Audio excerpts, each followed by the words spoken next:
Vous êtes-vous déjà demandé qui se cache derrière la magie qui permet à cette vidéo de vous parvenir, ou à votre série préférée de se lire sans interruption? La réponse, même si vous ne la voyez pas directement, pourrait se trouver dans une marque dont le nom résonne au cœur d'Internet, Cisco. Un amour à l'université et un garage à Menlo Park. Notre histoire commence dans les couloirs de l'université de Stanford, au début des années 1980. Sandra Lerner et Leonard Bosack, deux génies de l'informatique, étaient amoureux. Mais leur amour n'était pas seulement l'un pour l'autre, mais aussi pour la technologie. À cette époque, la communication entre les différents départements de l'université était un chaos.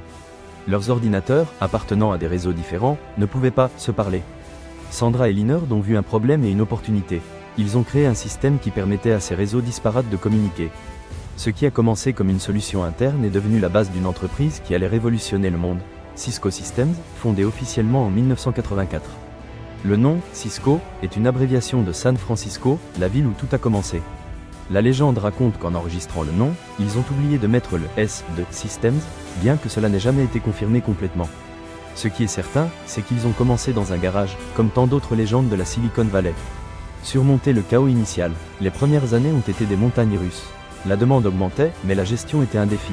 Sandra Lerner, avec sa vision claire et son tempérament fort, était la force motrice derrière la technologie. Leonard Bosack, plus axé sur la partie technique, complétait sa vision. Mais tout n'était pas harmonie. Les tensions internes étaient palpables. Malgré les difficultés, Cisco a persévéré. Son premier produit phare, le routeur multiprotocole, est devenu la clé pour connecter des réseaux de différents types, un problème qui affligeait les entreprises et les universités du monde entier. Le boom d'Internet et l'ascension météorique. Les années 1990 ont été la décennie d'Internet. Et Cisco était au bon endroit, au bon moment. À mesure que le monde se connectait, la demande pour ses routeurs et commutateurs montait en flèche. L'entreprise a connu une croissance fulgurante, devenant un géant de la technologie. Cisco ne vendait pas seulement des équipements. Elle vendait la promesse d'une connexion mondiale, un réseau qui unissait les personnes et les entreprises, quel que soit leur emplacement. Sa vision était ambitieuse. Changer la façon dont nous vivons, travaillons, jouons et apprenons. Et ils ont réussi. Le mythe du code volé et le PDG renvoyé. C'est là que l'histoire devient intéressante et qu'un mythe persistant apparaît.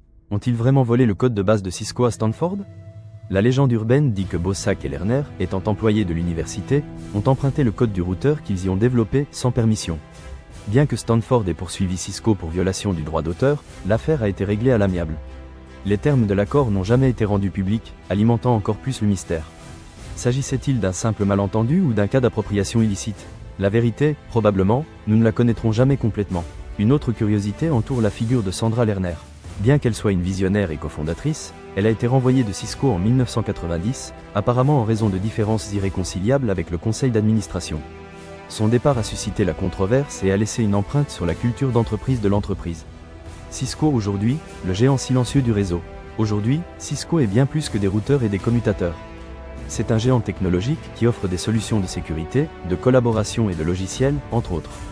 Sa technologie est présente dans presque tous les aspects de notre vie numérique, de l'infrastructure d'Internet au système de vidéoconférence que nous utilisons pour travailler. Bien que son nom ne résonne pas autant que celui d'autres entreprises technologiques plus axées sur le consommateur, Cisco reste un acteur clé dans le monde numérique. Son influence est indéniable et son héritage perdure. Un héritage de connexion et un avenir incertain. Cisco a démontré qu'une idée née dans un garage peut changer le monde. Son histoire est un témoignage du pouvoir de l'innovation, de la persévérance et de la vision. Mais c'est aussi une histoire avec des ombres, avec des mythes et des controverses qui nous invitent à réfléchir sur les limites éthiques dans le monde de la technologie, parce que parfois, derrière un simple logo, il y a toute une histoire que peu connaissent. Si vous avez aimé ce voyage à travers l'histoire de Cisco, n'oubliez pas de vous abonner pour plus d'histoires fascinantes de mythes et marques. Et dites-nous dans les commentaires quelle autre marque vous aimeriez que nous enquêtions.